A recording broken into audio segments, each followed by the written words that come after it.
جهاد لإسلام وكو باس مان كذبو أو النية تعذابكي خواهي تعالى لسورة بقرة آياتي صوت النوت أفرمي وقاتلوا في سبيل الله الذين يقاتلونكم بجنجن لقل أو كسانيك لبرانبرتان أجنجن ولا تعتدوا إن الله لا يحب المعتدين إنساني مسلمان نابي تعذابك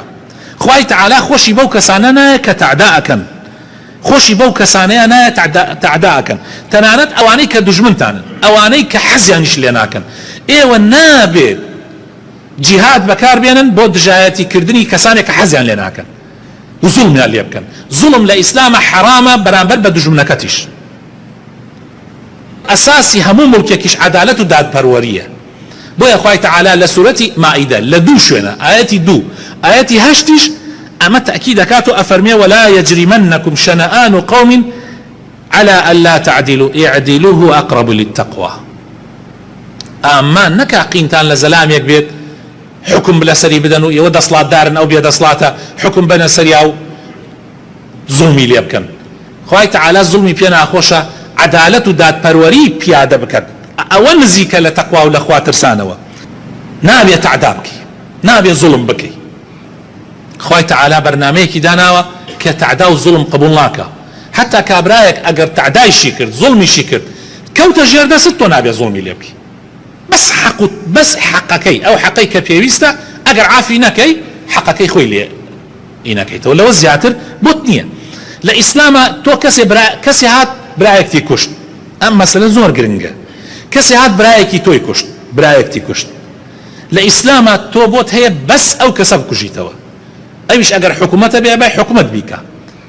أبي حكومة بيكا لقانون شو كلا بر أوي حكومة بجواني أيكا بقانون أيكا بس تو لو أنا تعذبكي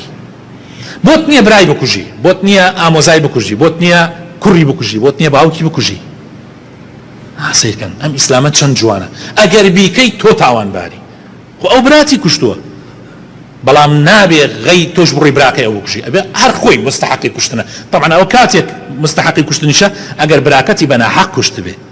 بس اگر براكتي بحق كشتبه ومساله كتير تماشاي ام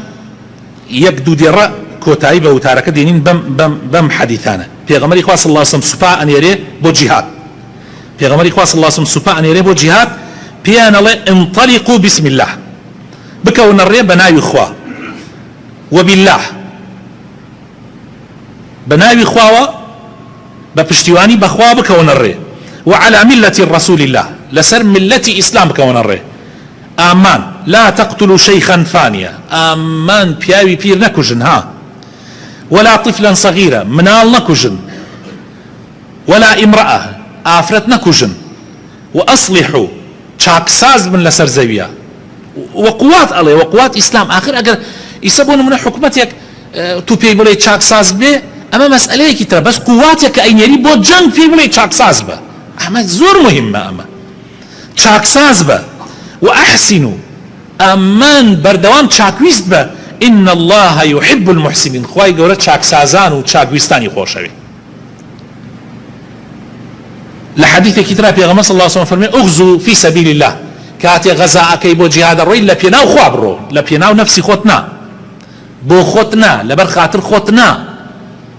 چن مهمة يمن يتكان من بو خوابي كاركان من بو خوابي جاء في غمري خواص الله صلى الله عليه وسلم لبر خاطر خوائي وبرون جهاد بكب قاتلوا من كفر بالله لقل كسكا بجنجيك كفري كردو بدينك يخواب دجايتي ديني خواكا اغزوا ولا تغلوا ولا تغدروا ولا تمثلوا ولا تقتلوا وليدا كاتي جهادكي دزيتي امك فيليتي امك غدريتي امك تعدالك اسمك نكي كسي بكوجي ولوتي ببري وجوتشكي ببري ونازانم بنجي ببري امانه اشتيوامك ومنالي ورديش نكوجي اقات ليبي يعني في غمري خاص الله سبحانه بنادايه اما نصيحتي في غمري خوابو صلى الله عليه وسلم بو سباكي امامي ابو بكر شكاتي سباي اسامي نار اما جاي بوكرت كواب بهيت شوازك مناري بوچوك نكوجن بياوي بير نكوجن منا افرت نكوجن اما نوريابن دارك بردار يعني دارك سيبر نبر الا ضروراتنا بحالات ضروره جوازه فرمووی لا تعقروا نخلا ولا تحرقوه ولا تقطعوا شجرة مثمرة ولا تذبحوا حتى فرمووی كاورك حيوانك نەکە حیوانێ بکوژن لە خۆڕایی ئللا بۆ حاڵات سەربڕین و بۆ خواردنی گۆشتەکەی نەبێ یا ئیسا تۆ بۆت نییە حیوانێ لە خۆڕایی بیکوژی ئللا مەگەر حیوانێ خوا ئیزنی دابێ گۆشتەکەی بخۆی. چەند مهمە خۆشەویستەکانم، یعنی ئەم مەسئلانە زۆر گرنگە ئێمە بیزانین کە سوپای ئیسلام بۆ جیهادەکە. جیهاد لە ئیسلامە معنای چییە؟ هەتا فەرمووی یعنی زۆر عەجیبە، شتێکی زۆر عەجیبە فەرمێ ئیمامی ئەبوو بەکر، فەرمووی سوپای ئیسلام ئێوە ئەدەن بەلای کۆمەڵە خەڵکانێکە مەسیحین یا یەهودین لە شوێنێکە خەریکی عیبادەت، لە شوێنێکە خەریکی عیبادەتن، یعنی کابرایەکی مەسیحی شوێنێکی کردو بۆ عیبادەت، مزگەینێکە کەنیسەیەکە شوێنێکە بۆ عیبادەت دایناوە ئەشکەوتێکە، ئامان نەکەن تەعدایان لێ بکەن، ئامان دەستیان بۆ نەبن، ڕایان مەچەڵەکێنن، با بۆ خۆی خەریکی عیبادەتی خۆی بێ. الله أكبر. طبعا أما ناسا يعني أما أمشتانا أمر ولا إسلامك شراوة وخلق باسيناك زور سيرة، يعني سيرة كيف أصوا أكل إسلام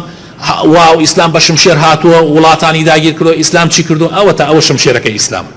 إسلام كاتي شمشير بكارديني بو أوية كسرزوي آزاد بي مروفايتي آزاد بي بو أوية كخلق بخوايشتي خوان ديني خواه هالبجيرن يا حالي نبجيرن.